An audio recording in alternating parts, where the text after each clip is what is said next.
Polícia Federal, a lei é para todos. Após acontecimentos passados, onde resultaram na liberdade de Alberto Youssef, empresário e dono de um posto de combustível, onde se lavava uma fortuna jamais vista, a Polícia Federal tenta prendê-lo novamente por descumprir a lei. Após uma grande operação que resultou em uma apreensão de uma grande quantidade de cocaína transportada por meio de um caminhão de palmito, levou a um grande traficante da área, que por ironia lavava seu dinheiro com um doleiro, dono de um posto de combustível, que por vez era investigado por Júlio, agente que também ajudava a força-tarefa da Polícia Federal. O doleiro do posto acabou levando a outros doleiros e por fim levou a grande dama do câmbio, que era amante e sócia de Alberto Youssef, que era o maior doleiro do Brasil,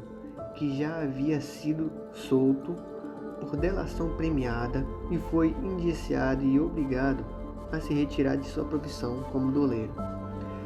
Mas o Alberto Youssef não conseguiu ficar longe dos esquemas de corrupção e continuou exercendo seu papel contra o mandado da Polícia Federal, assim obrigando a polícia a fazer uma nova investigação para tentar prendê-lo e dessa vez deixá-lo preso de vez. Com todos esses acontecimentos, decidiram deixar o nome da força-tarefa de Operação Lava Jato. Assim, nascia a maior operação anticorrupção da história do Brasil.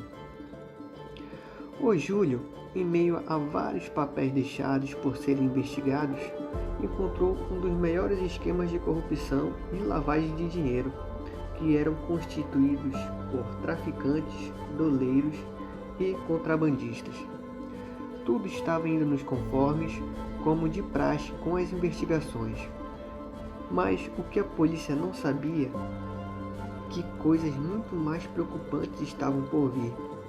Tudo começou com a compra de um carro de alto valor dado a Paulo Roberto Costa, que havia sido diretor da Petrobras e até então prestava consultorias.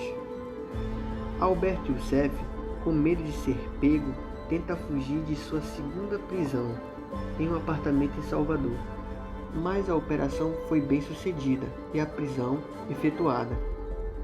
Após mandados de busca e apreensão na casa do ex-diretor da Petrobras, acabam queimando papéis e documentos antes que a polícia chegasse, assim levantando suspeitas. Após a primeira interrogação, não teve nada de progresso para a investigação. Após analisar dados digitais e contratos das empresas, a polícia acabou descobrindo esquemas de petroleiras e doleiros, onde tudo era esquematizado por contratos superfaturados, que eram depositados na empresa de Youssef, que por fim eram lavados e enviados para fora do Brasil, culminando em desvio de dinheiro, corrupção, formação de quadrilha e invasão de divisas. A grande missão da polícia era fazer alguém falar por meio de delação premiada. Em meio a tantas acusações, o ministro manda soltar os presos da Lava Jato e ordena que o processo vá para o STF, assim acabando com as investigações da Polícia Federal. Todos ficam apáticos, pois os únicos que têm o foro privilegiado são deputados, senadores, ministros e presidentes. Como os investigados não entravam em nenhuma das ocasiões, a polícia não entendeu o pedido do ministro. Mas depois o ministro justificou dizendo que o processo tinha deputados envolvidos. Ele iria ser julgado pelo Supremo, assim acabando a investigação. Contudo, o juiz responsável pelo processo acabou vendo uma brecha no inquérito policial, pois se o processo fosse para o STF, todos os investigados teriam que ser soltos, inclusive o traficante de drogas que lavava o seu dinheiro com o doleiro, caso esse que culminou o início de toda a investigação. Então o juiz mandou ao STF que soltar todos incluiria soltar também um traficante internacional de drogas, todos com risco de fuga. O Supremo considerou e todos continuaram presos, exceto Paulo Roberto. A busca da polícia agora era achar o mandante de tudo, ou seja, investigar todo o dinheiro e saber a origem dele. Após o levantamento e a verificação de papéis encontrados na casa de Paulo Roberto, não foi encontrado nada de relevância até o momento. Mas, depois de averiguar a churrasqueira usada para queimar os arquivos, encontra-se papéis de um banco da Suíça e, explorando as movimentações, encontraram movimentações avaliadas em 23 milhões de dólares. Com isso, o diretor foi preso temporariamente. A fim de salvar a família de futuras investigações, Paulo aceita fazer a delação para manter sua família livre de acusações e uma prisão domiciliar em troca de tudo. Após estes acontecimentos, Paulo Roberto Costa passa a declarar todo o mecanismo de lavagem de dinheiro, todo o esquema com empreiteiras indicados por políticos que também recebiam propinas pelas obras.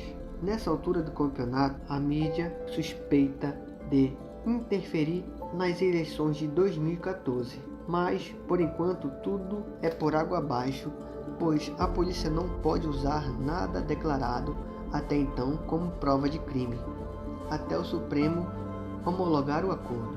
Foi a primeira vez que pessoas muito poderosas foram postas atrás das grades, mas por enquanto a Odebrecht, uma das maiores empreiteiras do Brasil, não havia sido indiciada por nada.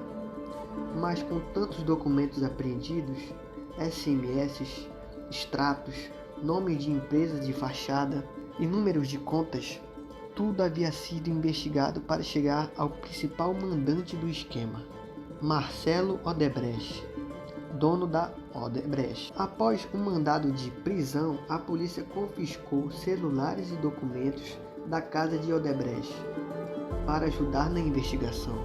Porém, depois de avaliar o celular de Marcelo, a polícia acaba descobrindo que o esquema irá levar a uma pessoa muito importante para o Brasil, até mesmo um ex-presidente.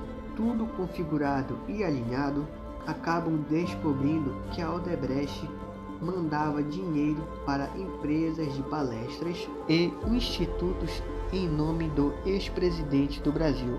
Como ele não tinha foro privilegiado, com todas essas provas, eles tinham a opção de pedir uma escuta eletrônica. Mas, como o ex-presidente não tinha nenhum número, não tinha sentido pedir isso. Mas policiais descobriram que ele usava o celular de seu segurança. Depois de alguns dias, conseguem interceptar uma ligação entre Wagner Freitas, presidente da CUT, e o Lula, ex-presidente do Brasil. Com isso, formularam um mandado de condução coercitiva. Conduziram o ex-presidente para prestar alguns esclarecimentos à polícia.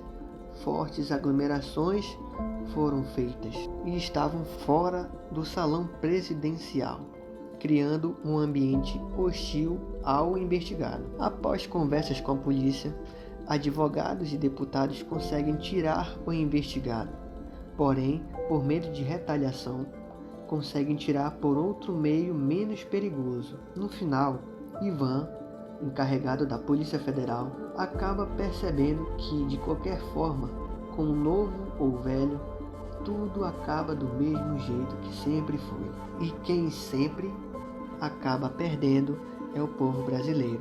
No final, a ex-presidenta do Brasil, Dilma Rousseff, nomeia Lula como ministro e bota um ponto final na investigação.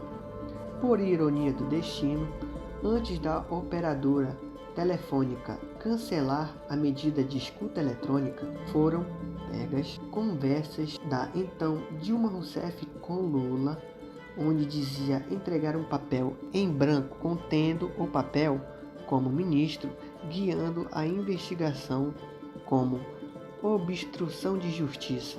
Com isso, anulando a declaração de Lula como ministro e transformando em acusado comum.